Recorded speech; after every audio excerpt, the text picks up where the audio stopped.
Hello and welcome to Lake, a show about our beautiful city of Bellevue. I'm your host, Robin Steele. On today's show, we're highlighting an overview and tour of some exciting ideas for potential redevelopment around the planned East Main Station for Eastlink Light Rail, a neighborhood leadership gathering with Bellevue's Director of Planning and Community Development, and a look at a new art exhibit at City Hall.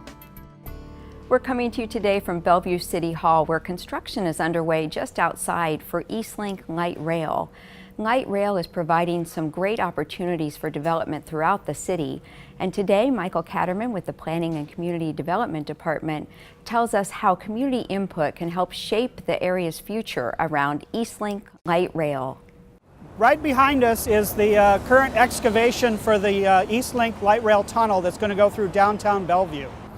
And we're launching a second phase of a project that we started a few years ago to plan for the area around this future station. This is known as the East Main Light Rail Station.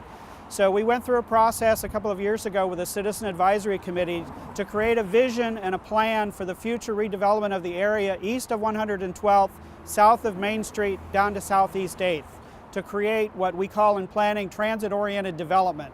So this is one of the things that the Citizens Committee really talked about. They saw this as being a new neighborhood that was being created, but it would also be a complement to downtown and to the existing neighborhoods. So it would have restaurants and cafes and coffee shops and just the types of goods and services that would also be useful and helpful to the folks that are already living in this part of the downtown, as well as the single-family residential areas to the west.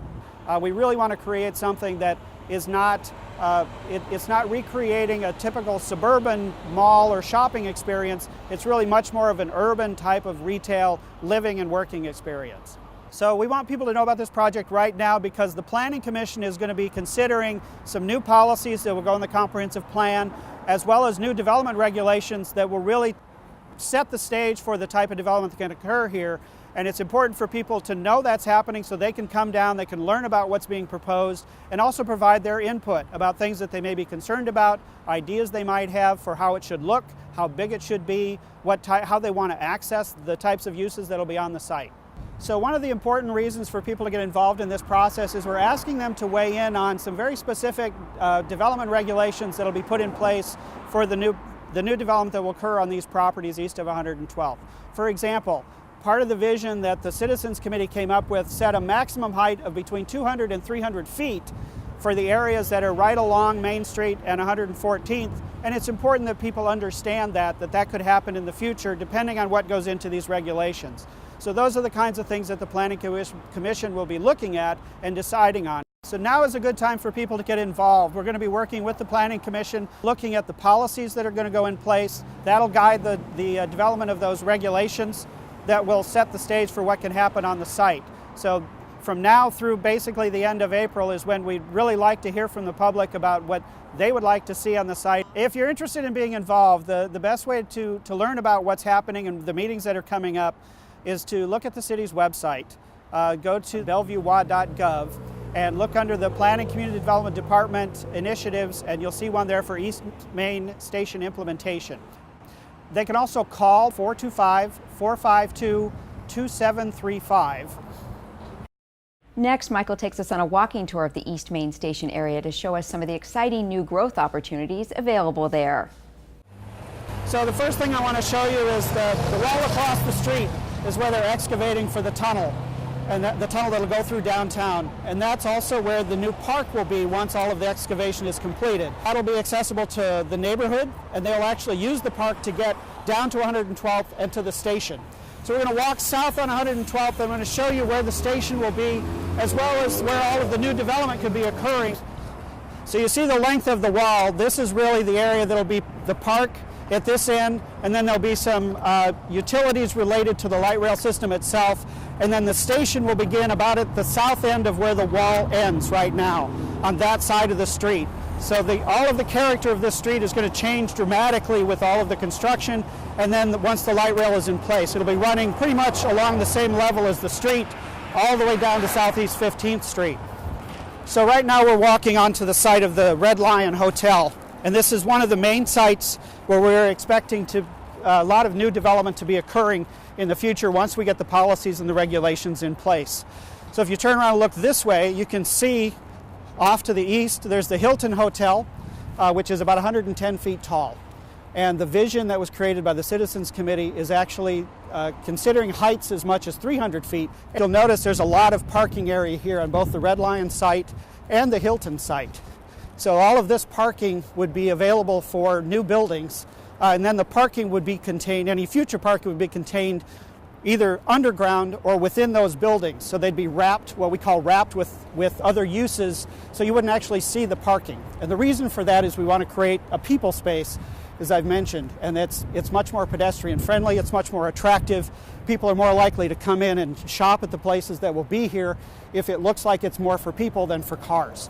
So now I'd like to show you a vantage point that's sort of in the center of all of this to get an idea of what's here now and what could be happening here in the future. We're walking over toward the Hilton Hotel and the large parking area that's in front of that hotel. So just up this hill, and you can see it's a pretty flat area here that we're talking about.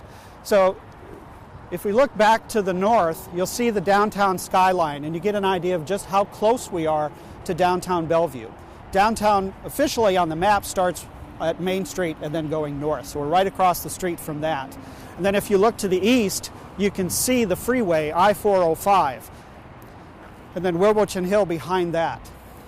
And then off to the south, we're looking at all of the parking that's out in front of the Hilton Hotel, and then down south toward the Bellevue Club as well. And all of this area from here south to Southeast 8th Street, primarily Southeast 6th, but a little bit beyond that to Southeast 8th, we're talking about this new type of development around the light rail station. So one of the things I want to point out is the single-family area to the west, which is the Surrey Downs neighborhood and then the Bellcrest neighborhood beyond that. Those are areas that were involved, the neighbors were involved in the development of this plan for the area, and they definitely want to see this as complementary to what they would like to have available to them in terms of goods and services, restaurants, shops, those types of things. So the plan was very clear, and the council was very clear in their policies that we are not doing anything to the single-family area. So all the new development will be in this commercial area that is already designated for commercial. We're just changing the types of commercial uses that can go here. So it'll include more of a variety of retail, and we're also adding the residential component to that. The residential is really key to this because it creates a level of activity that is a 24-hour type of activity. So it's better for safety and security in the area. It keeps eyes on the light rail station. It also creates more of a socially interactive type of environment. As part of the plan, because of concerns by the existing neighborhoods to the west, the Surrey Downs and Bellcrest neighborhoods, we looked at some of the potential impacts of what development in this area could mean. So a couple of things that they were concerned about were noise from the freeway, as well as the shadows from taller buildings on the site. So we did noise studies to look at how we could help to block the noise, because there is quite a bit of noise right now from I-405 into the neighborhoods, even as you go deeper into the neighborhoods. We also did shadow studies. So we modeled what it would look like to have 200 and 300 foot tall buildings on these sites and what the shadows would do in terms of those neighborhoods. And what we found is even on the longest shadow days, there's just a very short period where it would touch some of the houses on the far eastern edge of the neighborhood. But overall, it did not seem to be a major concern once we had done those studies. It's really up to the developers to come in with their specific proposals of what they want to do on these sites. But what we're doing through this city process is really putting in place the regulations that will say what they can and cannot do in terms of the types of uses, the heights of the buildings, the setbacks of the buildings from the streets, the types of pedestrian areas they'll create, the landscaping, the parking, all of those kinds of things that go into our development regulations. And we're really looking for the residents of the city, and particularly this area, to be involved in the process as we're working with the Planning Commission to come up with those regulations to make sure that we're responding to the concerns that the residents have. At a recent neighborhood leadership gathering, the city's Director of Planning and Community Development, Matt Cummins, discussed the philosophy that drives the city's growth and development citywide and in our neighborhoods. Here are a few highlights. Welcome to our neighborhood leadership gathering. My name is Mike McCormick-Hunnelman. I'm the neighborhood outreach manager here at the city. I wanted to introduce to you Matt Cummins, our new Director of Planning and Community Development. And remember, he has been here 6 months. Please welcome Mac.